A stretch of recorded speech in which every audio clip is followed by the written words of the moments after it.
Hello, I'm Paul Beckwith, and in this video I want to talk all about sea level rise. So I'm going to talk about various consequences that are occurring at specific places around the planet. I'm going to talk about the very consequential but rarely discussed idea of seawater causing groundwater. Seawater is denser, of course, than groundwater that's fresh. So when seawater pushes up underneath the groundwater, it can push the groundwater right up to the surface and cause inland flooding. That even before the sea rises that significantly. So this is happening in various locations. I'm going to talk about some mangroves, how mangroves are a very important sink of carbon on coastlines, and I'll talk specifically about a huge mangrove region of Bangladesh, and very interesting study that looks at how carbon capture is affected by mangroves, how the mangroves try to adjust and adapt to sea level rise, within limits, of course, of sea level rise. Mangroves, they capture about 5 times more carbon than a similar forest. And I'll also talk about, there's lots of cascading effects with sea level rise, right? Often a coastline, that experiences damage from sea level rise, it's not from the actual sea level rise. The sea level rise makes a coastline much more vulnerable to, say, a tropical storm or a hurricane or typhoon or cyclone coming ashore. Those extreme weather events will cause much more severe damage when they're on top of sea level rise, also coastal storm surge. I'll also talk about nuclear power plants, because many nuclear power plants they use water for cooling, whether it be river water, lake water, seawater. So, with the oceans rising and with the water bodies warming, can we have reliable nuclear power plants, or will they be all threatened by rising sea level rise? There's some nuclear power plants in Florida that are built basically on sandbars. I mean, that's probably not a good idea. So I'm talking all about sea level rise and consequences in this video. So I'll get right into it. Okay, so I've shown you this image from a previous in a previous video I did. It just shows that this is global sea level rise. Was 2.1 millimeter per year, then went to 2.9, and now is at 4.5. So it's more than double what it was just back between 93 and 2002. This is 2013 to 2022, more than double. Some areas, as I've mentioned before, are getting plus 10 millimeters per year of sea level rise. And I showed you a study in a previous video that modeled a bay, a marsh, and then a forest, and how carbon capture can be increased in that coastal ecosystem up to a point. But once you get above about 10 millimeters per year of sea level rise, it can no longer keep up, and carbon capture is reduced. Okay, so let's go get right into these various papers. So I use Twitter, searching for sea level rise.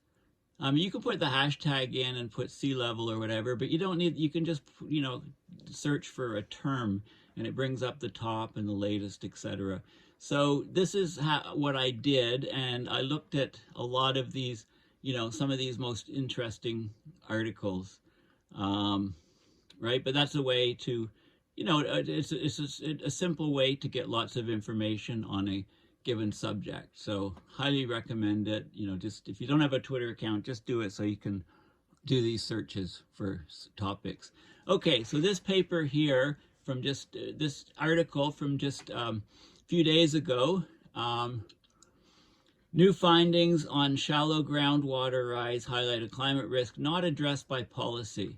Okay, so sea level rise, of course, is a well-known risk. Historical rates have doubled to 3 to 4 millimeters a year. But a lesser known climate risk this is for San Francisco, California cities and neighborhoods, is shallow groundwater rise. So as the sea level rises, the salt water, of course, it's heavier than the groundwater. So it goes underneath the groundwater and it pushes the groundwater up through the soil, leading to higher groundwater tables. So it can cause increased flooding. It can move contaminants in the soil up to the surface. And if you build current and future seawalls, levees, cutoff walls, and all these projects, they can trap water inland if they're not built properly. They can cause disruptive flooding and further costly investments in groundwater pumping. So we think it might be all for adaptation to build these things, but it might be actually maladaptation. Are they actually helping or harming? Okay, so studies of groundwater rise in the context of climate change have shown that groundwater levels in coastal areas are expected to rise with sea levels.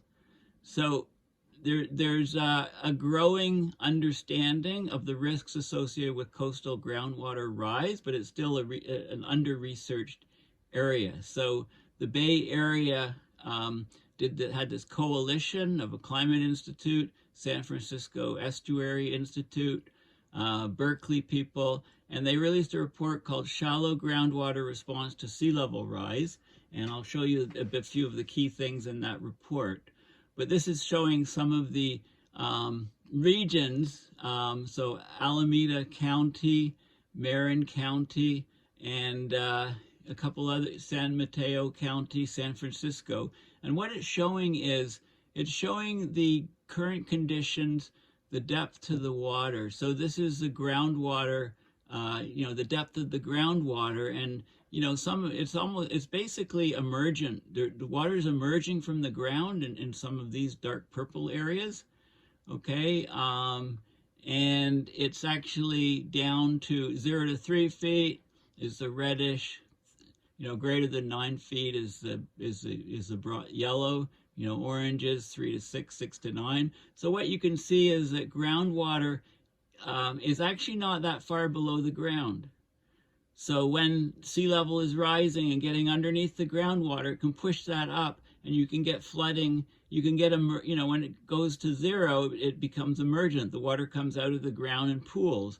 And this is what's happening in a lot of different regions. Okay, so the extent of groundwater rise impacts on cities is not fully understood, but there's increased flood. There's also liquefaction risk. So when there's an earthquake, it shakes the ground, and if there's groundwater is near the surface, then that shaking basically liquefies the material, and you can get collapse and tipping over buildings, et cetera, et cetera. And, you think of the Florida situation where the building on the beach basically collapsed, right? Because, the water came up underneath that. Okay, it affects roads, building foundations, utility lines, underground pipe systems, right? Most of the region, the Bay Area in California, the underground infrastructure like the sewers, the water, the wastewater systems, utility lines, they're all buried, but they're within 6 feet of the ground surface. Okay, so when groundwater is pushed up by sea level, it can disrupt these underground pipes. They're vulnerable. It can infiltrate stormwater pipes through cracks and joints. It can cause soil subsidence or swelling below water lines, so breaking lines that are buried, and so on. So this is a huge problem, right? Where water tables have always been high, underground piping is already designed to withstand groundwater submersion and corrosion, but most areas don't have that. So the Bay Area, for example, the transport system They pump millions of gallons of water every year to keep underground tunnels from flooding because the groundwater is pushed up.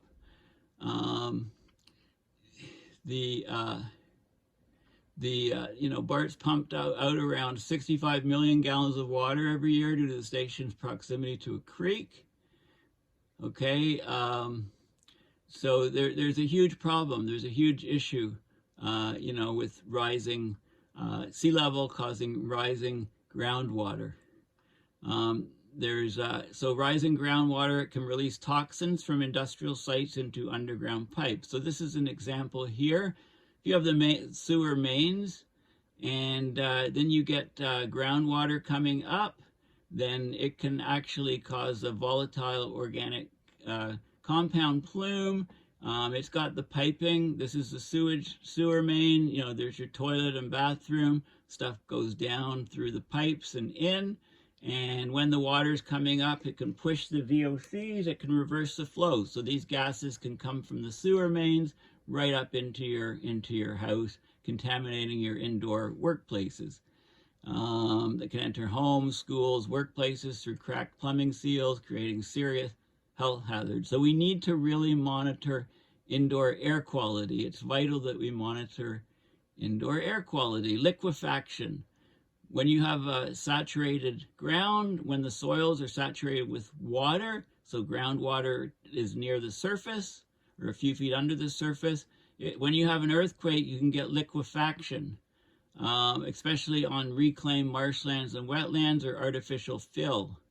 Think Treasure Island, Bay Farm Island in Alameda, much of downtown San Francisco. So you get saturated, sandy, or loose sediment, and it behaves like a liquid during intense shaking from earthquakes, resulting in ground sinking or buildings and infrastructure shifting. Add groundwater rise, causing prolonged periods of soil saturation, liquefaction risk becomes much more severe. Okay, so the Bay Area's two major earthquakes in 1906 and 1989 still resulted in some liquefaction damages. In wet years, like the current one, a major earthquake could produce more significant liquefaction-related damage and loss of life. So if you have very, very wet years, lots of water in the soils, you can have a huge problem. So if there's a major earthquake in California now, they're at much greater risk because of all the water in the soils. Lakes are forming in California where they haven't been for ages. With all of the snow melt from the Sierra Nevada, it's like a slow fuse. It's like a ticking time bomb. So if, worst case in California would be, in a few months after significant snow melt and the water covered areas expand by a factor of 3 roughly, which is projected that may happen. Major earthquake, you're going to have tremendous amounts of liquefaction and buildings toppling. So this is not a good thing. Okay, so the groundwater science in risk management is just not there enough. How do we adapt, defend, accommodate, or retreat? You can try to defend a coastline against floods by raising the existing shoreline to keep the water out. You can accommodate, let the water in and put buildings on stilts, etc. Or you can retreat, move buildings and infrastructure inland. Certainly don't build new buildings in these threatened areas, okay? So this is a very key idea which is not talked about much.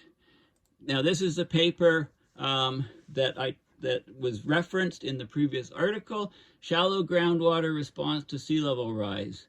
Okay, so it's a white paper, if you like, 67-page report on, from various advisory committees and boards. Let's just have a look at some of the key points here.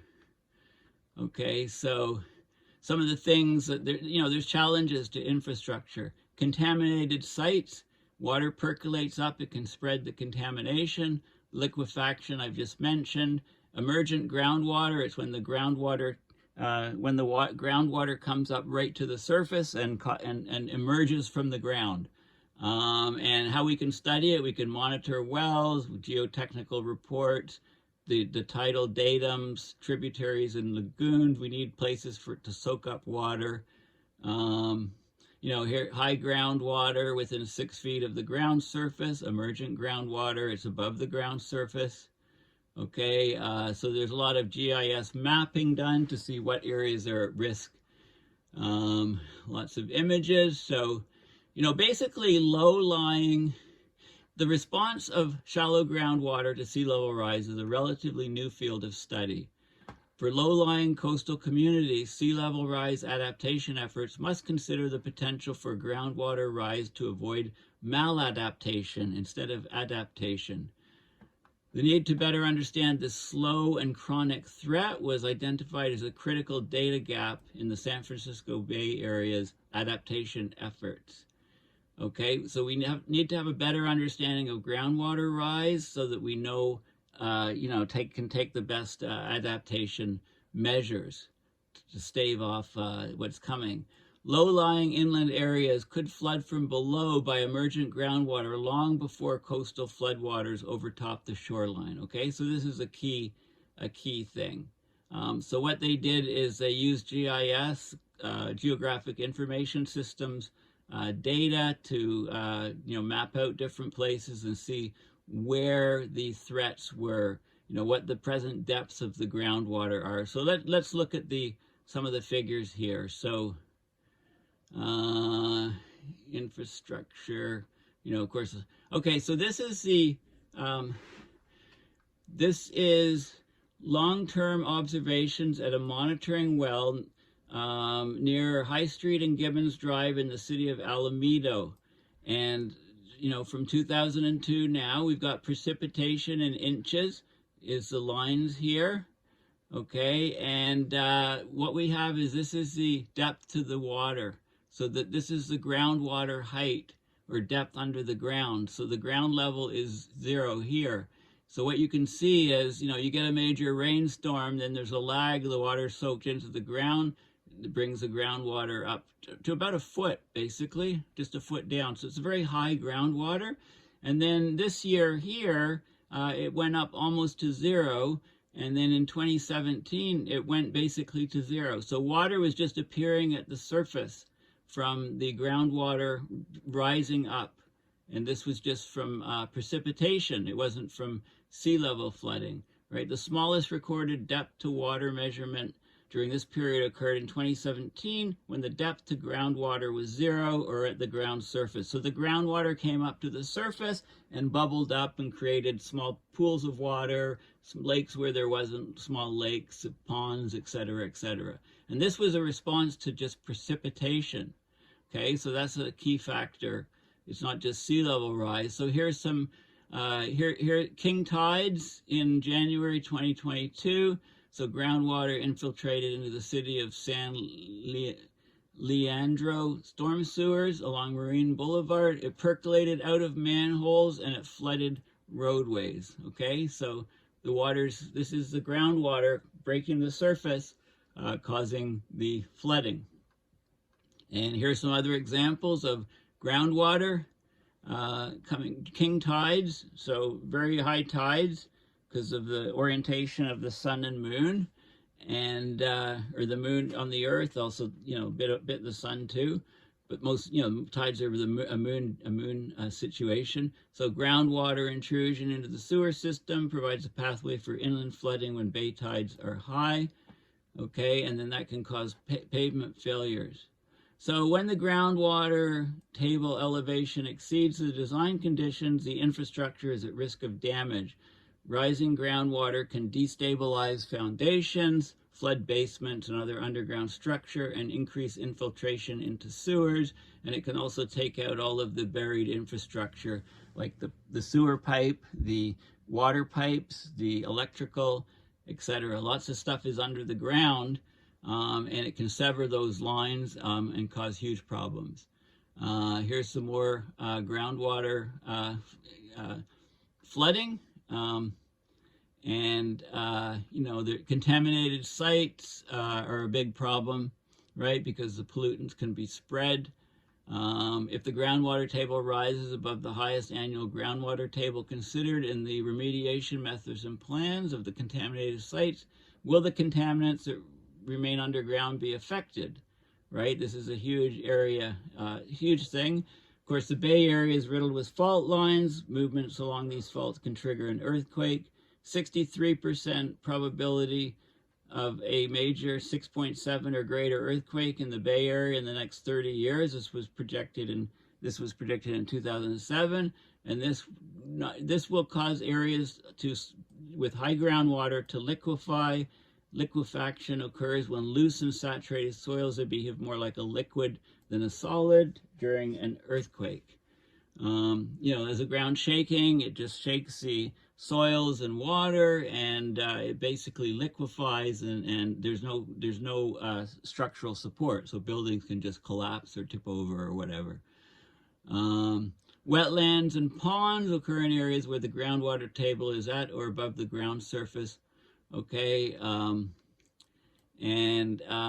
so in freshwater wetlands, presence of groundwater above the ground surface is determined by rates of precipitation, groundwater flow, and evapotranspiration, which is the movement of water from the land surface to the atmosphere via evaporation and transpiration of plants. As sea levels rise, the extent and areas with emergent groundwater will increase,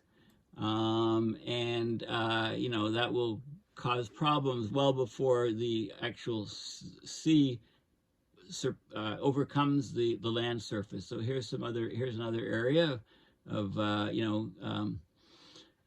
peak bay tide of 6.7 feet, saturated water, elevated bay water levels and saturated soils led to flooding in the low-lying coastal areas in Marin County. Okay, what's the highest annual groundwater table? Well, after wet winter seasons with high precipitation, so December 2022 to January 2023, right, we've had a series of atmospheric river and bomb cyclone events hitting the Bay Area.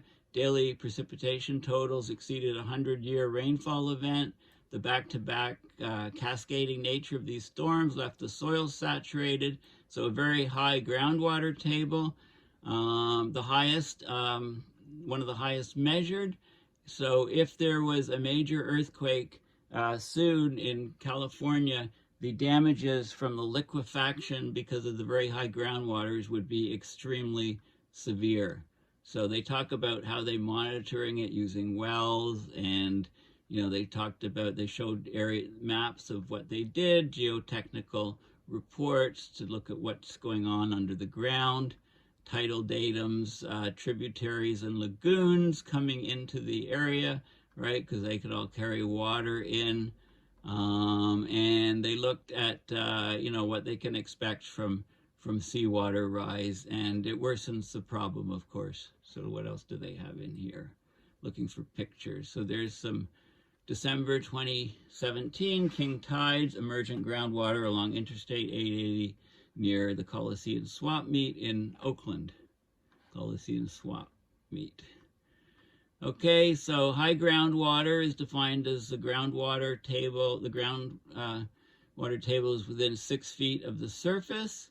And this can occur with an extreme precipitation event, multiple smaller but consecutive precipitation event, sea level coming in, pushing the water up, etc., etc., etc. High meltwater rates and so on.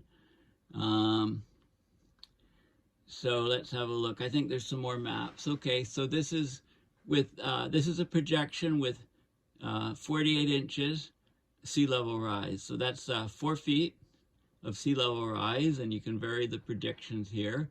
And then you get emergent groundwater in these areas of San Francisco, the purple areas. You get coastal flooding, the blue areas, groundwaters within 6 feet in all of the orange areas. Okay, and this is the Bay Area. It's the similar thing, emergent water here, groundwater within 0 to 3 feet of the surface in the red, and orange 3 to 6, 6 to 9, and greater than 9 feet. And let's see, how do we adapt? Okay, I think that, oh yeah, there's more. There's lots more images down here, and there's building code questions and questions as to how you can. I mean, you need the water to go somewhere, so you need sort of marshes and swamps and parklands that can take the water up. And here's some more maps: depth to groundwater, San Mateo, right? There's lots of additional, there's different appendices. San Francisco, some more stuff, right? There's all kinds of maps, and you can go and check some of the data out, and you can select the sea level rise in order to get certain inundation. Anyway, I've talked about groundwater enough. Let's talk about some other effects of sea level rise. So how an indigenous community in Panama is escaping rising seas. Check out this island here. This is an island of Gardi Sugdub in Panama's Gunayala province, sitting right at the edge of the sea. Look at this island. Okay, so what are these people doing because of sea level rise? Well, they're going to move. They're basically going to move to higher ground. More than 1,000 people occupy the narrow dwellings that cover virtually every bit of the 150 by 400 meter island. It's slowly being swallowed by rising seas. This year, about 300 families are going to begin moving to a new community on the mainland. So the resettlement plan was initiated there about a decade ago. Some of the older adults are staying put, of course. They'll stay there until the water's up to their necks probably, and then they'll go. A lot of them, they just don't believe it's going to go underwater in their lifetime. It's interesting, the history, because these people have lived here since the mid 1800s,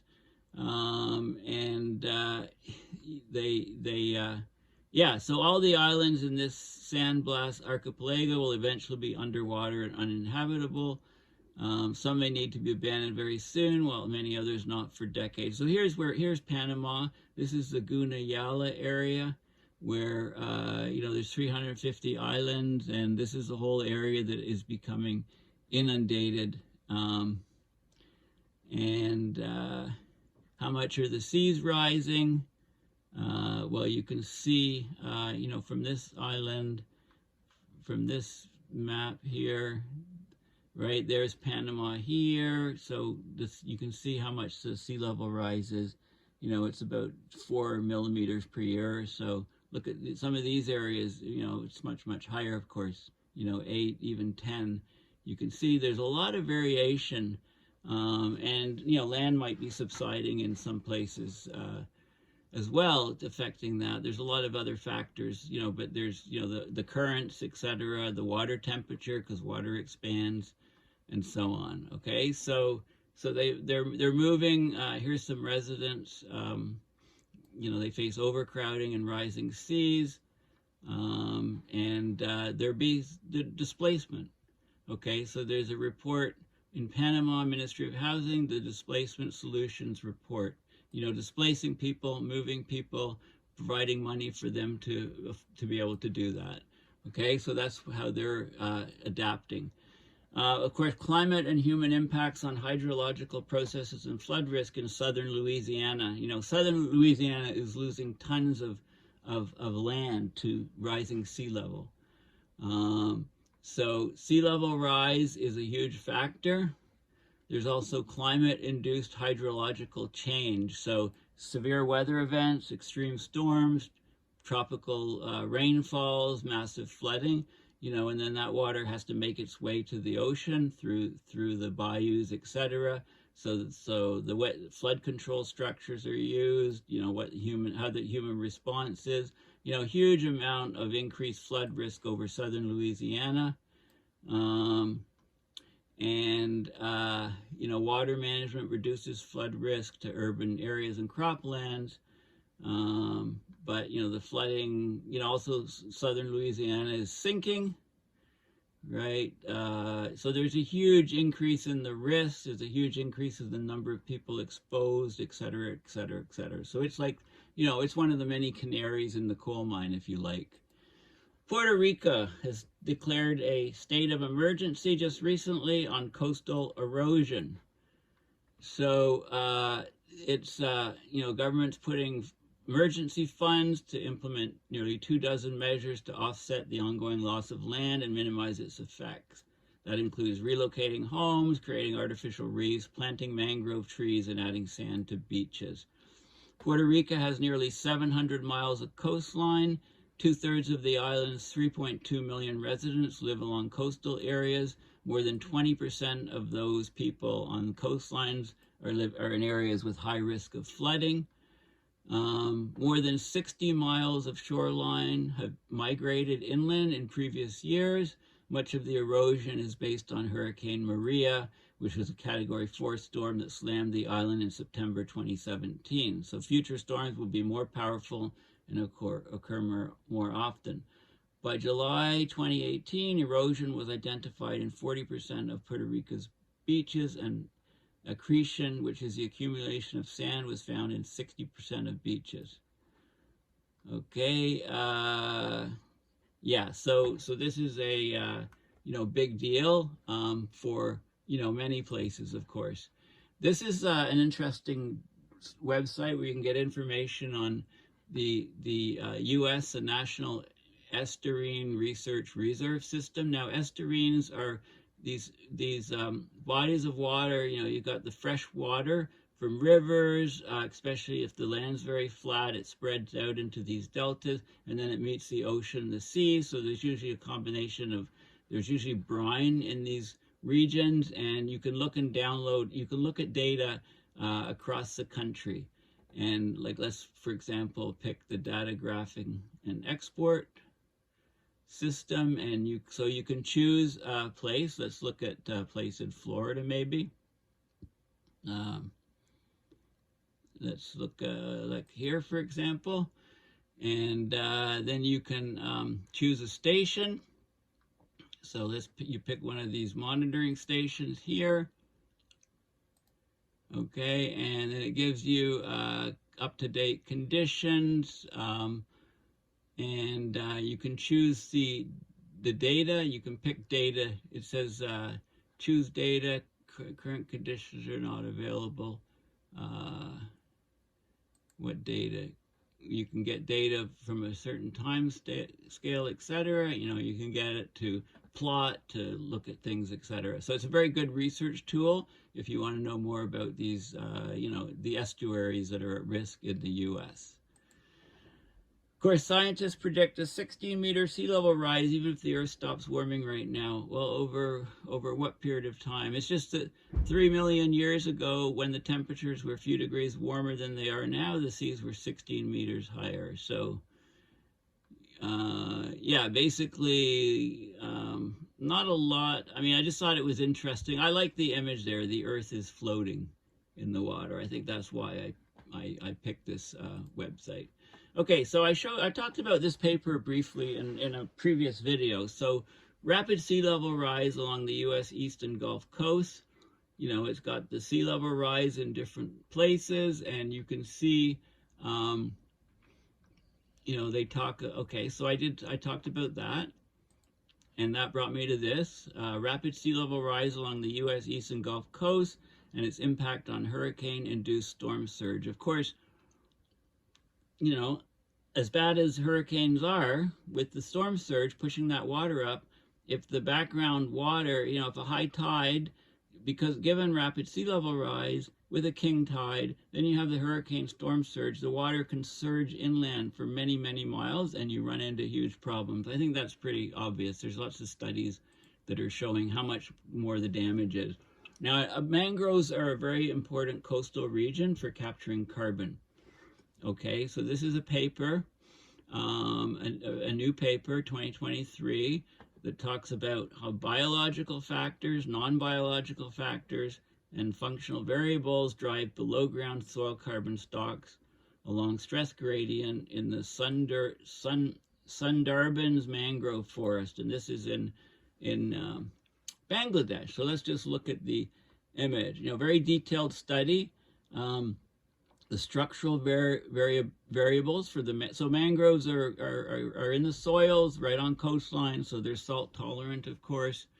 So we've got the canopy packing, we've got the leaf trait, leaf area index, LAI, gaps between the stems, we've got growth up there, we've got carbon, nutrients, nitrogen, phosphorus, potassium, the salinity, the pH all come into it, coarse roots and fine roots. So the coarse roots up at the top here, and the very fine roots less than 2 millimeter further down. So the different biological or biotic variables are tree height, diameter at breast height, that's about 1.2 meters height, basal area, that's the base area, the stand density, number of trees per unit area, the species diversity, there's different types of subspecies of mangroves, the structural diversity, and that depends on the ages of the trees, etc.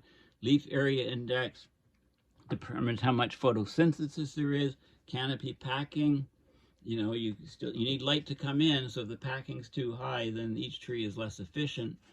Then you have the abiotic or non-biological variables. So you got the salinity, you got salinity gradients and zones, you've got the soil pH, you've got the nutrients, nitrogen, potassium, and nitrogen, phosphorus, and potassium. You've got the gap fraction, how far they're apart.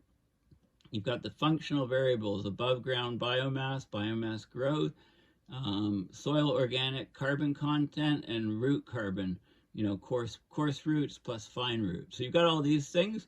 This is the Sundarbans mangrove forest. So here's Bangladesh here, and this is a region here where we have this vast area, this huge area of mangrove forest. And of course, you've got a less saline region here. It's further from the ocean. You've got a medium saline region here, and you've got a high saline or salt region here closest to the coast. So these different haline means salt.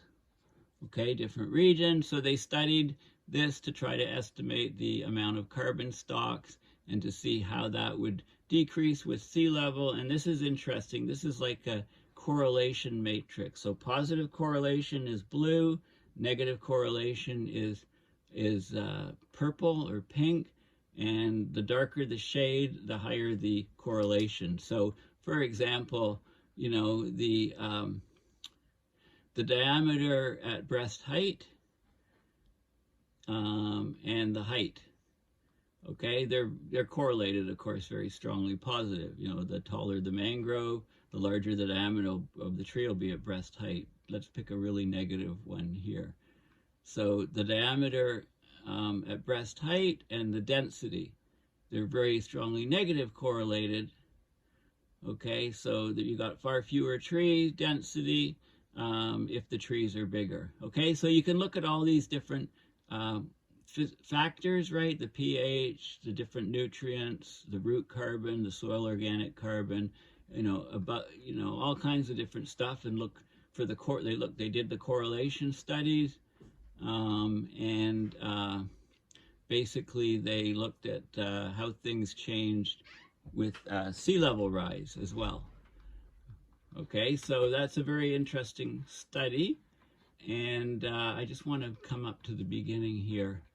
So again, this is a great paper. It's one of the best I've seen on mangroves. I should probably do a whole separate video on mangroves. So mangrove forests are one of the most carbon-rich ecosystems in the tropics. They contain an average 1,023 megagrams of carbon per hectare.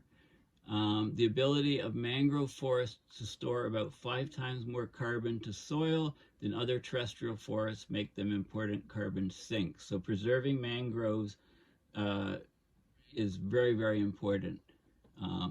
However, mangroves are among the most threatened and rapidly vanishing habitats on Earth, with a 35% global coverage loss since the 1990s for land conversion, deforestation, and habitat degradation. increasing human pressure, sea level rise, is imbalancing and threatening the existing mangrove forests. Okay, so all of this is going on, and the abstract is important to read. So basically, these mangrove forests, because they're so carbon dense and so important for climate change, to slowing it down, mitigating it, stalling it. So studying it is they studied the below ground soil carbon stocks. So below ground soil carbon stocks. And rather than just estimating them, they tried to understand them and how all the different things, how the abiotic factors like salinity, canopy gap, nutrients, soil pH, biotic factors, structural parameters, canopy packing, leaf area index, etc., forest functional values, growth, and above ground biomass stocks, soil, below ground things, soil organic carbon, root carbon, how all of this affected things. And they found that this carbon storage decreased significantly with increasing salinity from 70.6 megagrams of carbon per hectare in the low saline zone to 44.6 megagrams of carbon per hectare in the high saline zone. They looked at the different factors on everything, and that's what that, so that the key thing in this is, this image here, the location, and this table, it shows all of the different correlations between the different parameters, what helps the mangroves grow and what hinders them from growing. Okay, so very important study in context of sea level rise.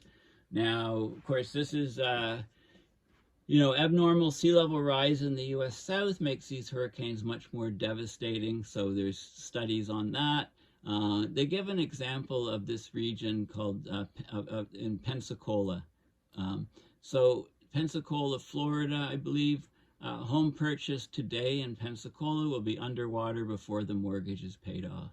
So there you have it. This is not, so why would people buy any homes? So here's rapid sea level rise in Pensacola, Florida. Just over a year ago, NOAA reported that the Gulf Coast can expect 2 feet of sea level rise by 2050. I've noted since that the implication is that a home purchase today in Pensacola will be underwater before the mortgage is paid off. This is so scary. So there you go. Okay. Rapid decadal acceleration of sea level rise and the impact on hurricane storm surges. Okay, this is a pay site. I couldn't get in. Sea level rise acceleration, is huge on the southeastern Gulf Coast. This analysis says that this sea level rise acceleration is largely a lagged response to the observed slowdown in the AMOC, the Atlantic Meridional Overturning Circulation, in 2009 to 2010. Okay, so the gyre changing, slowing down, more of the water's overriding the coast, the water's warmer, it expands.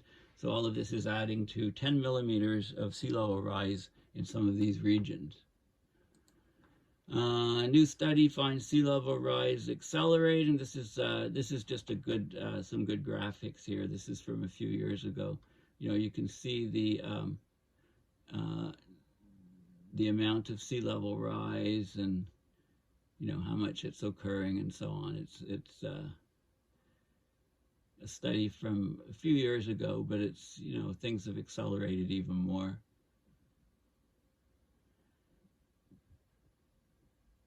Okay, so it's just an interesting graphic. It's called "New Study Finds Sea Level Rise Accelerating."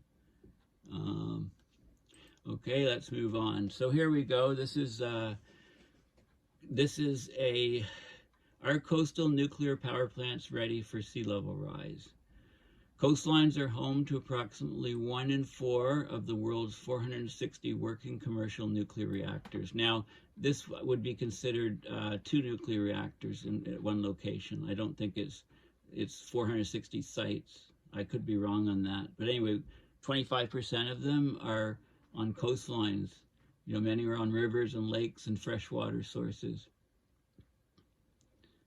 Okay, so as shorelines creep inland and storms worsen, nuclear reactors around the world face new challenges. So this is a study from about 5 years ago, but it's excellent. It's really good. It's worth looking at some newer studies to see. But basically, a lot of the plans and stuff were that were drawn up years ago, and we didn't understand how the Greenland ice cap, Antarctica, all these, sea levels rising much faster. So, the premise, the assumptions on which these reactors were built is no longer valid. So this is a good graphic. It shows you all of this is an interactive map from Carbon Brief, shows the location of nuclear power plants around the world.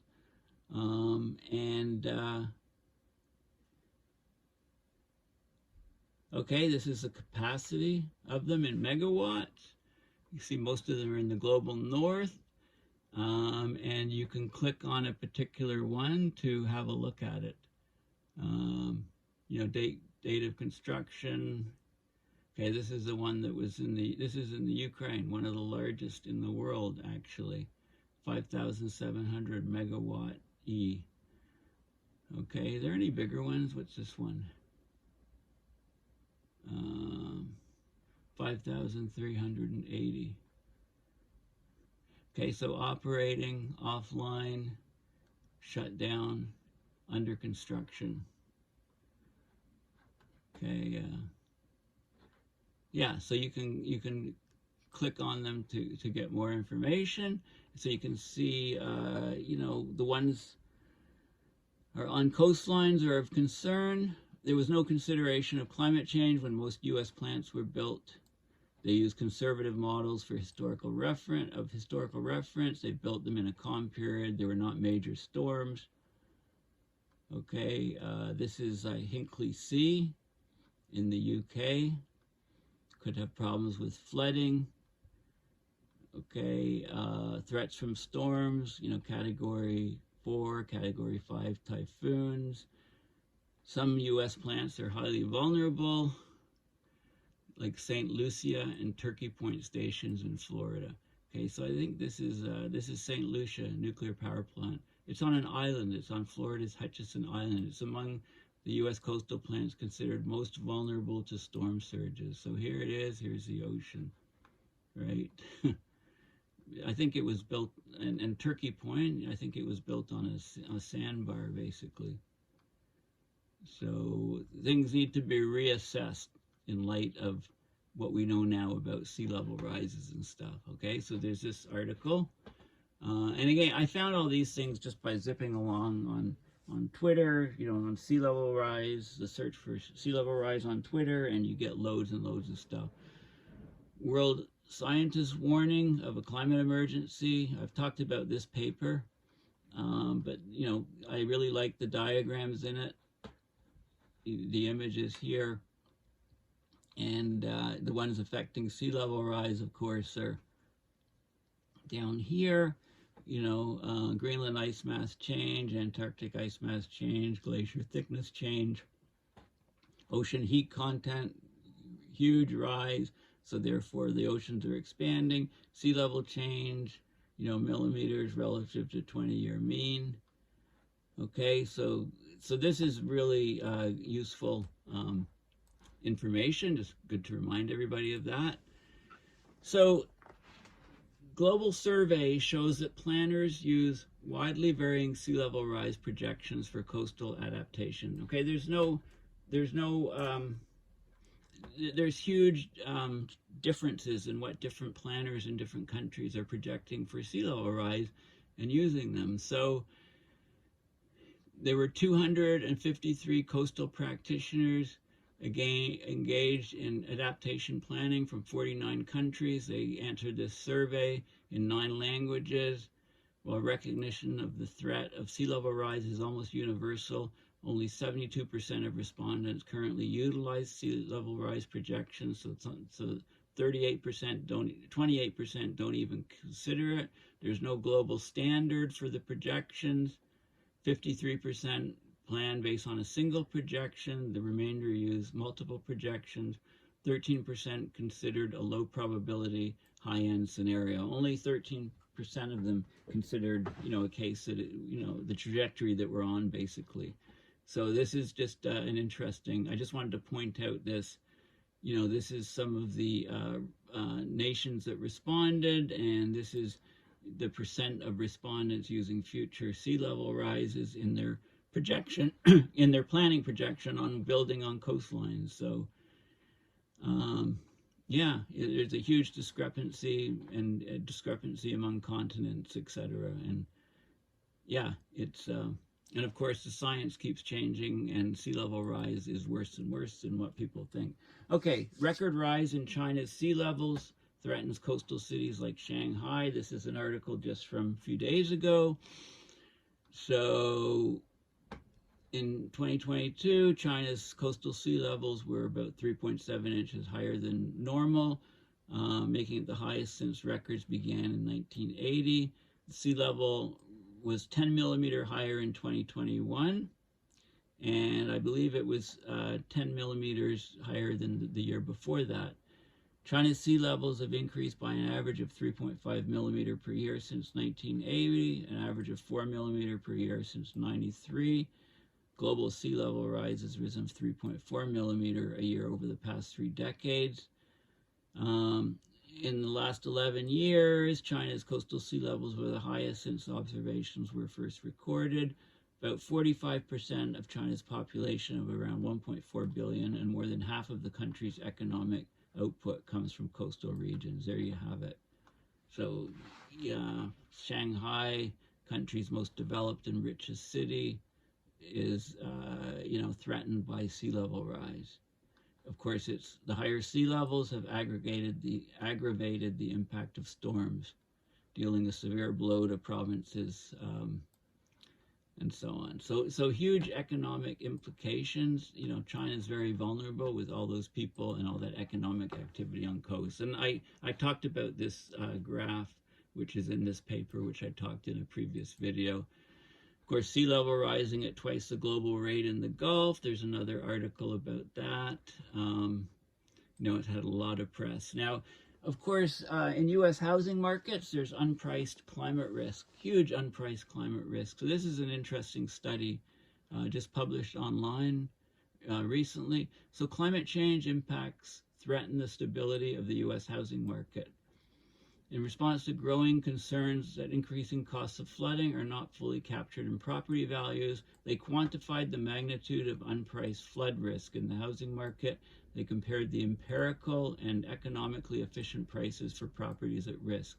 Residential properties exposed to flood risk are overvalued by US 121 to US 237 billion. Highly overvalued properties are concentrated in counties along the coast with no flood risk disclosure laws and where there is less concern about climate change, i.e., think Florida. Low-income households are at greater risk of losing home equity from price deflation. Municipalities that are heavily reliant on property taxes for revenue are vulnerable to budgetary shortfalls, right? House prices collapse, property taxes collapse, the government gets much less money. Okay, so yeah, so this is, this image show, has it all basically. No disclosure needed here. Below me, very little climate concern in the orange areas. Almost no climate concern in group A. Here, above medium climate concern and above medium climate concern, right? And then this is, A is estimated flood zone property price discount. B is medium property level overvaluation. So the overvaluation is high in the darker areas.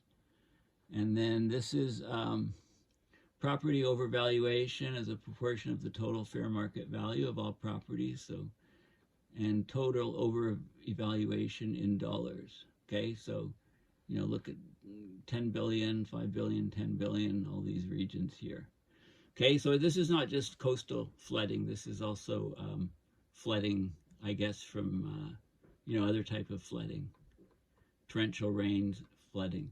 Property tax revenue as a percentage of total revenue in different places, right? So, you know, it's a big part of revenue for government. So, you know, if property prices collapse, then, you know, governments basically, you know, don't get the cash to build, you know, upkeep things. Okay, so this is a very important study, and more stuff on the U.S. Southeast and Gulf Coast. Acceleration of U.S. Southeast and Gulf Coast sea level rise amplified by internal climate variability. Okay, and I think this is the last thing I'm talking about here. So, you know, it talks about the, so here's Pensacola, Florida. You know, look at the sea level rise jumping up here. Now, maybe the land is subsiding there or something. I don't, you know, or maybe the way the currents are or whatever. This is the probability of